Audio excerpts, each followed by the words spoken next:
And if you calculate this out, or use a calculator like I did, you're going to get 169 kilograms per meter cubed. And you want to be careful about your units, keep track of them. Like if I had just put in 101 kilopascals in here, I would get the wrong answer, so be careful of these. Same if I hadn't converted my temperature. Also, keep track of any simplifications that you're making in your assumptions.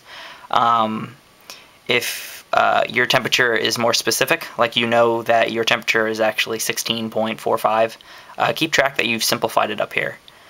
Next, what we want to do is solve for our weight. So our weight is equal to,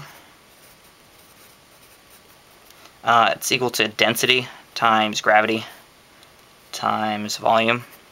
And you may find that you had forgotten to make an assumption somewhere, like, well, you know, what were we assuming gravity is going to be? You know, we're assuming that we're on Earth, so our gravity needs to be assumed up here, and so we're assuming that our gravity is going to be 9.81 meters per,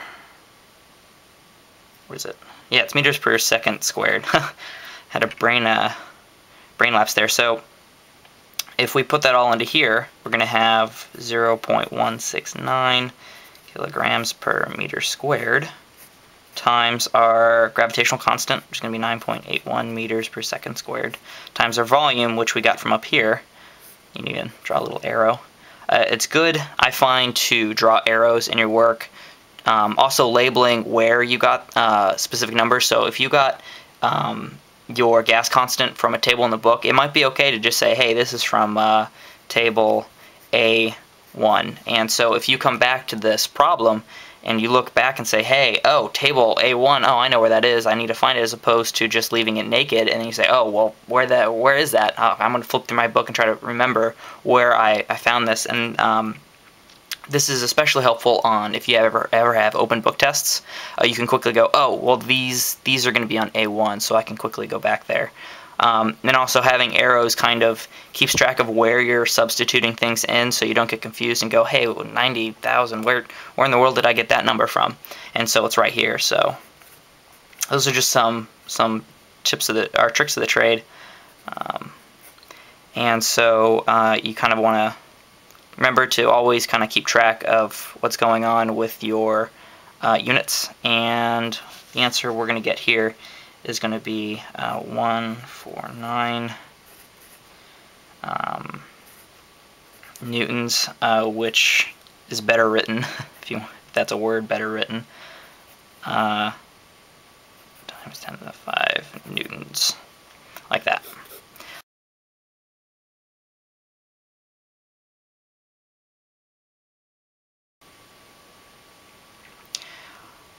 Now the most important step comes next, and a lot of times people just say, hey, I got my answer here, I'll just box that off, and that'll be it. But the next step is actually the most important. What it is to look at it, your answer, and say, hey, does this make sense? You know, I've just spent the time doing this. You can spend a couple more minutes saying, okay, is this right? Is 1.49 newtons a realistic number for this? For this sort of question, it's not so obvious. For other questions, it is very obvious if you went wrong. Say, for example, you're figuring out the energy consumption of a light bulb, and you're saying, hey, if I switch to this light bulb, I'm going to save $20, when you may only be spending $10 on powering the light. So it doesn't make sense. You want to go back and see where you went wrong. Do that sort of quick common sense check. Another thing you want to do is mention key points of this equation or this solution to yourself. It sounds kind of silly to say, hey me, remember this, you know, because maybe you stumbled on this in the past and you forgot to convert your degrees Celsius to degrees Kelvin, and that really burned you. So these are things that are important to remind yourself, because ultimately when you're doing a lot of homework at a university or college, you're doing it to help yourself. And so if you can remind your future self how you did some of these things, again, like mentioning the tables, mentioning where these arrows, you're going to really appreciate yourself. Your future self is not going to remember this as well as you do right now. So be kind to your future self, and try to make it as simple and easy to follow for yourself in the future as possible. I know a lot of times I'll write it in Chicken Scratch, and I will come back to it and say, hey, I didn't label anything, I got this answer, but this answer is worthless. I have no idea how I got this.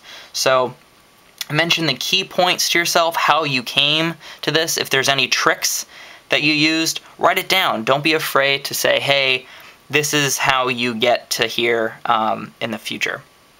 Another thing is, let's say you're doing this and you come out with something wrong. And if this is on a test and you say, oh, well, geez, I know this isn't wrong, try to go back and say, hey, here's how I got it wrong. You'd be surprised how many tests I've taken where I've done something small, I've messed up, and I come to the end and I say, oh, well, it's totally not wrong. Where did I get a mistake? And I'll say, hey, I know this is wrong. I think I messed up somewhere here, but I know if I went back and did it, I could get it right. And you'd be surprised how much credit you can get for just saying, hey, and that's part of engineering, is looking back and saying, hey, this is where I went wrong, or this is where I could improve it.